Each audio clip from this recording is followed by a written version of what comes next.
dictatorships fall before, during, and after elections. Gwali ku Western TV nkwebaza kubanga kyokola kikya mutawana nnyo webale kubanga okyaje kumiddeko ate naba kubanga osubscribe nga mutegeeze akkirire awo wennyini wolabe ekigambo subscribe akinyigeko subscribinge akwate ne ku kide ekyo ekya notification abeere nga tamisinga bubaka bwonna. Kakati njagadde nkuleetere ku bigambo bya president. Sagadde bino sagadde biwuliriza nzekka sagadde kubanga tetukutte live tetusobodde kubaako live gye tufuna gye tuteekayo oba oli awo wandibadde omulaba abadde ku KFM. So kati gwatawulidde programu eyo ffe twasalawo kubanga ebintu nga bino bye tukuleetera. So kati saawa zino zennyini nyini ngenda kubanga nkutuusaako ekyo kyennyini nyini ekibadde ku KFM. Robert Kyagulanyi Ssentamu bw'abaddeyo nga asunsula ensonga. Redison TV tubikuleetedde byonna era njagala obiwulirize mu dakika ezitali nnyingi, saagala neeyogeze bingi nnyo, njagala owulirize Robert Kyagulanyi Ssentamu bw'abadde asunsula ensonga wano ku KFM. Gwabiwulira obiwulira ku Redison TV ate naba kubanga osubscribe nga nkusaba onyigeko okwate ne ku kide ekya notification obeere ng'otambula naffe. Sooka owulirize ebigambo bya president bw'abadde asunsula ensonga biri mu luzungumu. Soko biwulirize alutegeero vunulira atalutegedde Redison TV ebyo bye tukola. It's clear that Museveni and his family will fall. Whether it's going to fall through a public uprising, a popular uprising, whether it's going to fall through a coup, whether it's going to fall through his own people double-crossing him, that is not what is clear. But what is clear is that he will fall, and not very far from now, because they always fall. In no particular order, in no particular fashion, but they always fall. So it is clear. That's why today is moving in a bulletproof, cage that looks like a popcorn machine. So these dictators, their comfort shrinks every time. He might think he's holding us Ugandans hostage, but he's holding himself hostage as well. I mean, this is a man that used to move on border. This is a man that used to be popular. But today, if he has to move on a road, they have to close the road 15 kilometers far from where he is. So it communicates to us that history does not lie. The only unfortunate thing is that they don't learn. But one thing it should also communicate to the people of Uganda is that we should be ready for the fall of Museveni. In fact, we should accelerate it. We should do everything possible to make sure that the dictatorship falls as soon as now. Maybe as we go on, I will explain why in particular we're moving around the country and what we are communicating to the people. I'm actually getting on that. When you say Ugandans should be ready, that the president anytime, in your own words, you say that he will fall. Yeah. Is this Wake Up Uganda tour, where you've been moving in the Western districts for this week, part of that strategy that will see the president fall? Yes. The first and foremost agenda for us is to see that we weaken, discredit, and ultimately destroy the Museveni regime. That's what we want, because that is the first step to freeing Uganda. Certainly not the last step. We have to do much more than cause the fall of the Museveni dictatorship. But the first agenda is to make sure that we remind the people of Uganda. In fact, we call this tour Wake Up Uganda. It's an awakening call to the people whose spirits have been dampened in many ways, who have been intimidated and silenced. We are trying to re-energize them, to remind them that the revolution is on, that we have not given up, and also to show them their power. Rita, you'll agree with me that the people of Uganda elected us. Unfortunately, their voices were usurped, and here we are. We move around the country to show them what they missed, because another 5 years, another year, in fact, another month of Museveni means a lot of deterioration for our country. It means continued corruption, mass corruption at an industrial scale. A continued stay of Museveni means more rotting of the healthcare system. You've seen regime enablers building houses bigger than hospitals in their areas.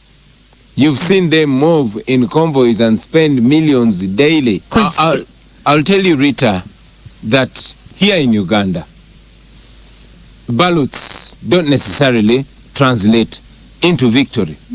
But that is what it's supposed to do, you know. Like morality is supposed to translate into success.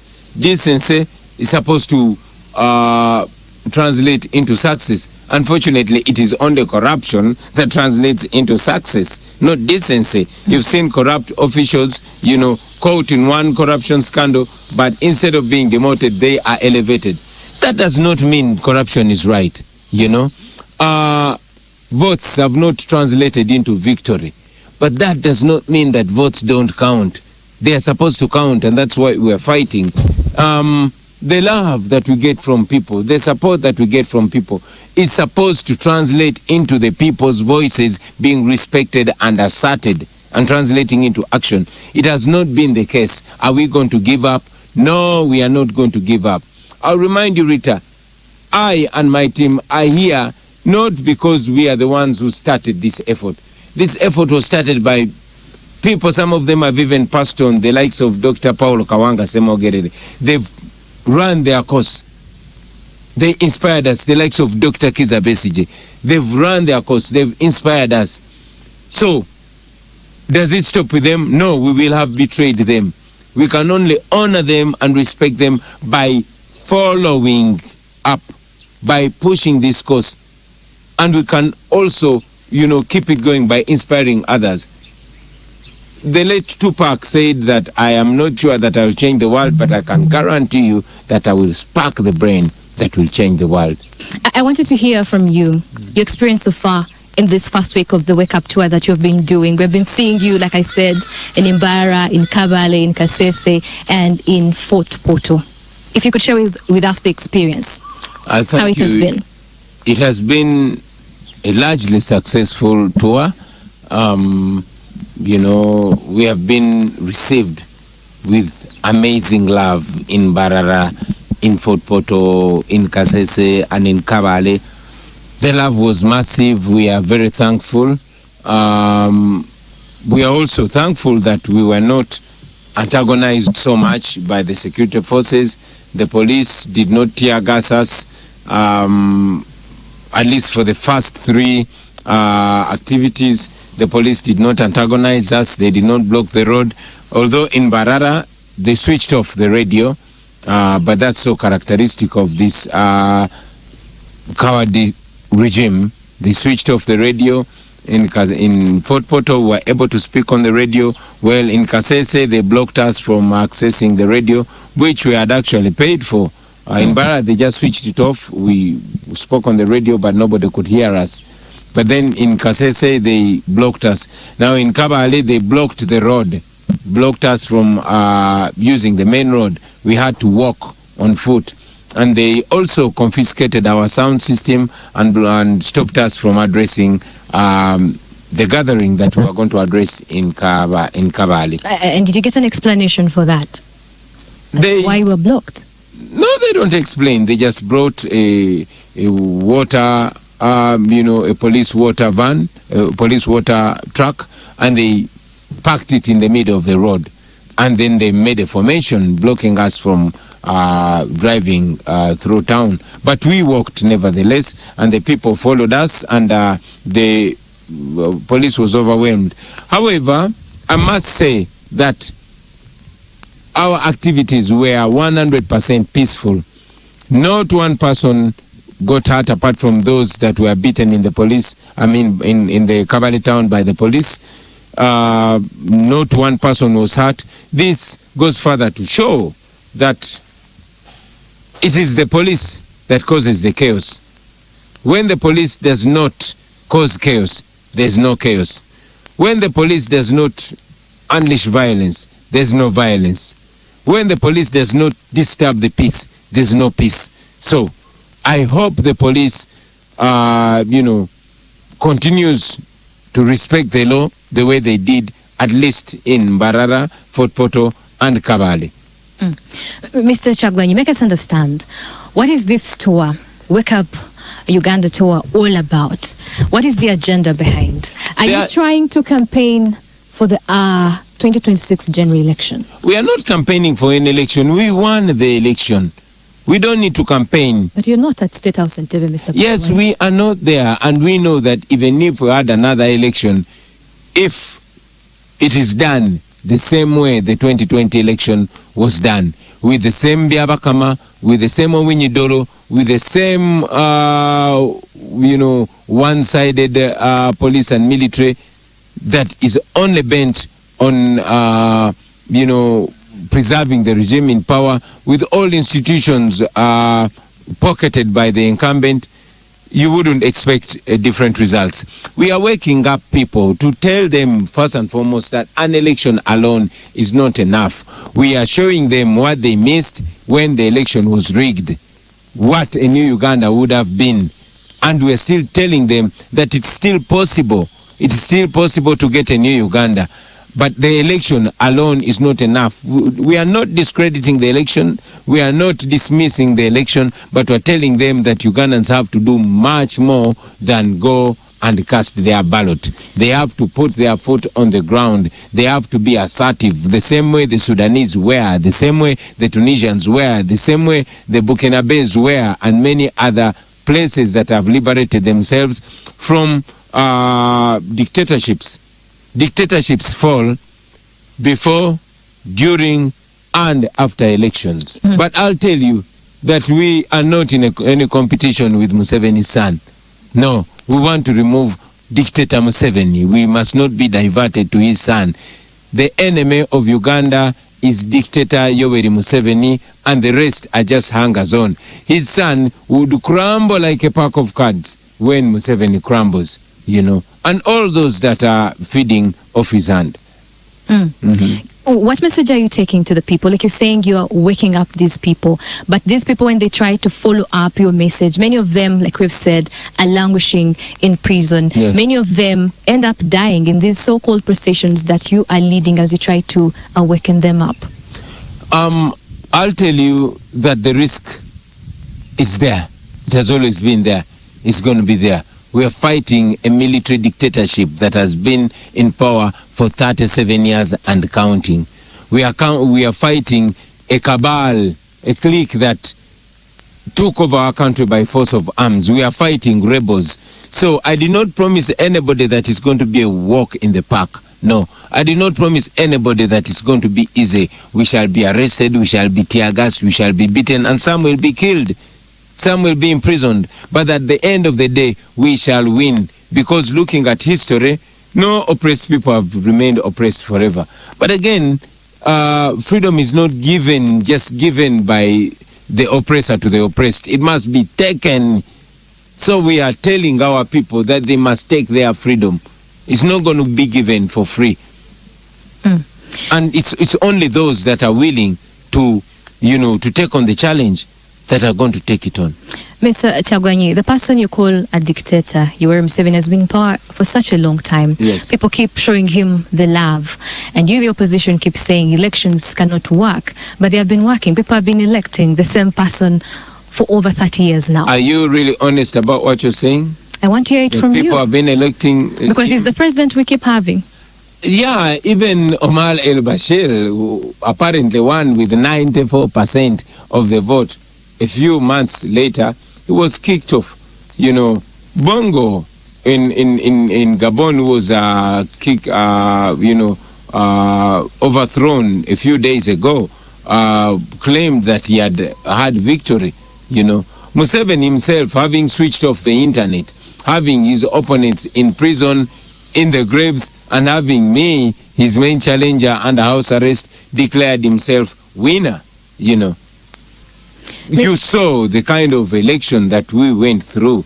So it would be really dishonest for anybody to say that General Museveni won. If it's a competition of killing and usurping the voice of the people, he might have, temporarily won it, but not a moral contestation, not in a democratic contestation. So Museveni did not win. Museveni is not the legitimate president of Uganda.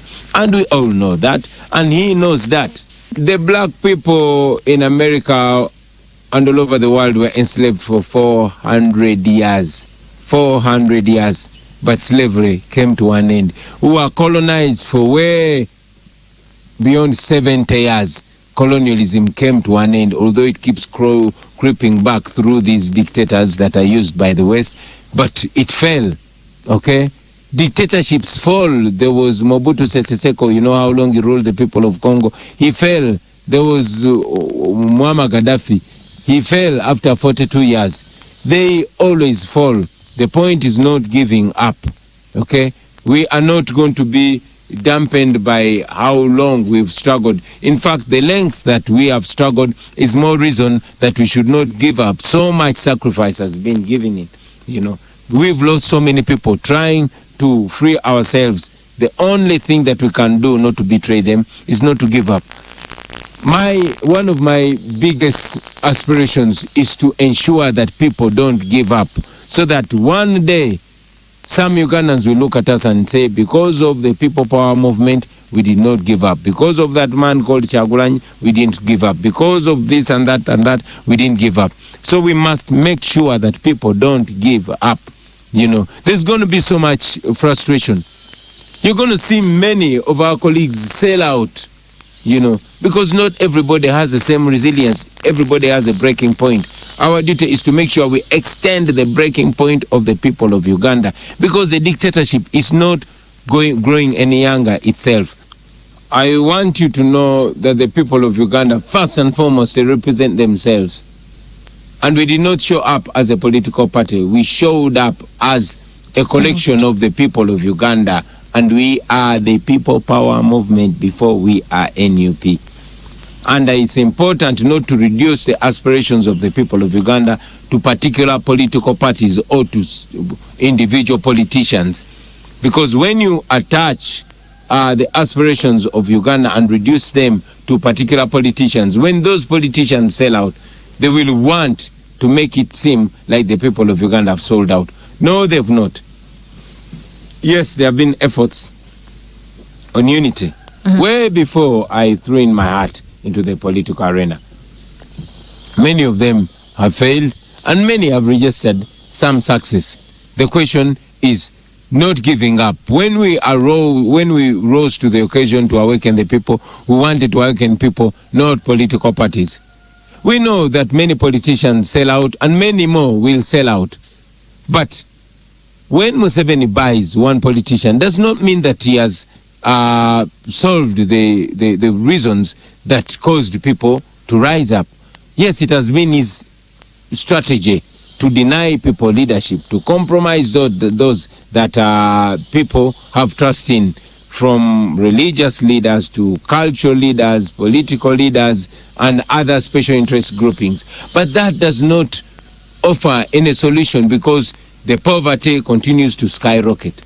So, Mr. Kyagulanyi, yours is a heart of stone, I should say, that cannot be broken, that cannot be sold out. Because, I mean, we've seen, I would say, the revered opposition politicians that many admired in the times, the likes of Norbert Mao and all that, who I should say have sold out. So what makes you different? What makes you think you can't sell out? Because I'm looking at the tensions that are within your own movement, the NUP. I don't want to look at myself as a special case.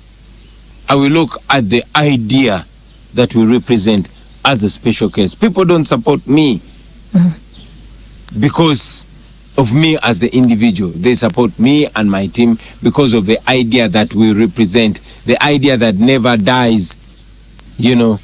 And I've said it many times, I'll say it again today, that even me, myself, if I started changing my words and left the idea that made people support me massively, they would very happily support anybody else that represents those ideas. So it is not the individuals. That's why people are very quick to dump any politician that, you know, that sells out to the dictatorship. Whenever we can work together, we shall embrace the opportunity and work together. I will not tell you what we plan to do together with Dr. Kizza Besigye, but please know that there's so much that we plan to do together, because we still believe in this unity. Well, they're partially right, but of course those intellectuals, sometimes, me, I don't like them. because they talk and talk and talk, and many of them just talk to discourage, and then they go back to their comfort zones. Meanwhile, the nation is rotting. And the same talkers, in most cases, they talk just to discourage. They have not done nothing. They don't do anything. They are the intellectuals that we thought would save us, but they have not. I mean, look at me. I came from my dancehall, and because the so-called lawyers, the elites, the intellectuals were just there. If they are not seated and comfortably, enjoying their lives, they are discouraging. If they're not working for the regime, then they are discouraging the small efforts that common people like myself are trying to do to save this country. So those so-called analysts and intellectuals, for me, tebandia. However, I'll say that many of them tend to speak the truth, although they speak it not in good faith. Yes, it's true that many times we failed to come together. But they should help us come together, not just criticize, castigate, demoralize, and leave it at that. This country belongs to all of us. They are equally responsible, they're equally responsible in offering solutions. So, for me, I believe that much as they talk about the failures of the opposition, I think they shouldn't reduce this effort to only the opposition. For example, the young men, the young border men, who don't even have an NUP or FDC or DP party membership card.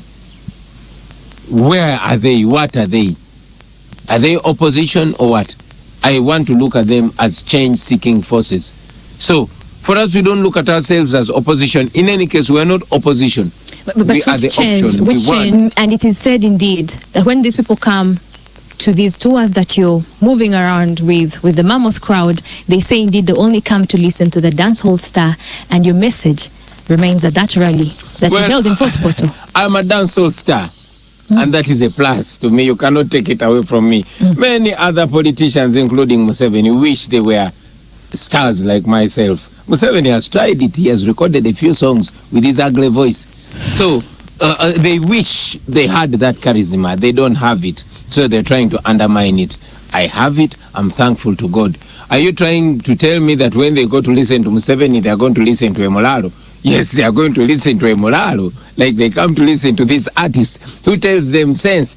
If it was not resourceful, they wouldn't ban my music concerts. So yes, I am that star that people come to listen to, and I use this star voice not just to entertain them, but to edutain them, and I will continue that. Are you edutaining the opposition? Let's stick to the Rangos. My message is not only for the opposition. You see, Rita, you're trying as much as possible to box me into the opposition corner, and I will not take that. You know why?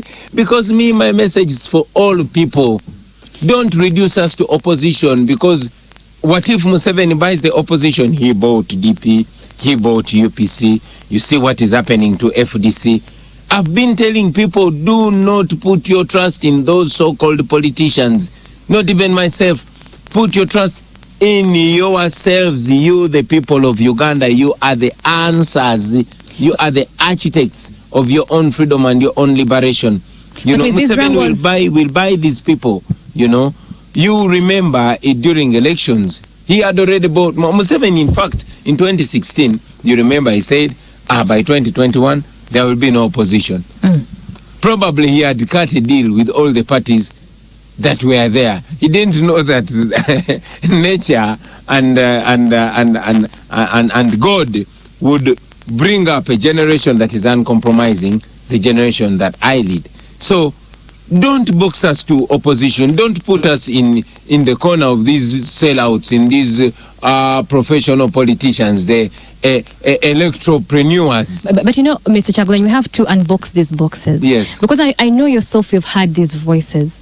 We have seen with the wrangles that have been going on in the FDC. You've had rumors, I should say, where the FDC members are accusing, but those are not new, accusing Erias Lukwago of taking their members to NUP. And yourself, you have had that.